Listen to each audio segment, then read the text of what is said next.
sont le monde et la chair, sinon des armes entre les mains de Satan. C'est grâce au monde et à la chair que la hiérarchie satanique perpétue son emprise sur les hommes et que Satan continue à régner en maître sur toute l'ancienne création. Or, en approchant de la croix, Christ a dit, maintenant le prince de ce monde va être jeté dehors. Considérant rétrospectivement l'œuvre du calvaire, Paul plus tard dira que par la croix, Christ a dépouillé les dominations et les autorités et, en triomphant d'elles, les a victorieusement données en spectacle. Il ne faut donc pas être surpris si la grande hiérarchie vaincue met tout en œuvre pour neutraliser les effets de la croix et frustrer le Seigneur Jésus des fruits de sa victoire. Elle y travaille de diverses manières. Grâce à ces insinuations, le message de la croix est présenté sous de toute autre couleur. On laissera tonner contre le monde, mais on fera rentrer par la porte de derrière ses méthodes, ses ressources, son esprit, qui absorberont comme des sangsues la vitalité spirituelle de l'Église.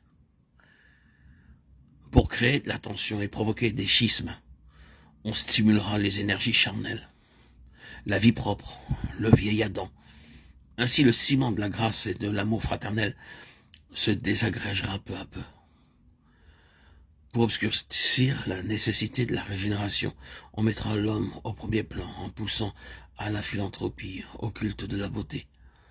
On encensera en temps et hors de temps l'héroïsme, le talent, la morale naturelle. Tout cela est l'œuvre de Satan. Il faut le dire, la réputation, le prestige, ce penchant inné de l'homme à voir grand, à vouloir augmenter sa clientèle et réussir selon le monde, sont choses contraires à l'esprit de Christ. C'est avec ces jouets-là aussi que l'ennemi distrait son monde et parvient à détourner de la croix. Oui, même des serviteurs de l'Évangile. Une prédication fidèle de la croix comporte une victoire complète sur le monde, sur la chair et sur Satan, ainsi qu'une émancipation complète de toute espèce d'attache ou de servitude à leur égard. Il faut donc prévoir que cette prédication-là, les forces intelligentes du mal feront tout pour l'empêcher. Elles ne se tiendront pas pour battues sans avoir remué ciel et terre pour exciter contre la croix l'hostilité de tous et mettre sur son compte toutes les responsabilités possibles.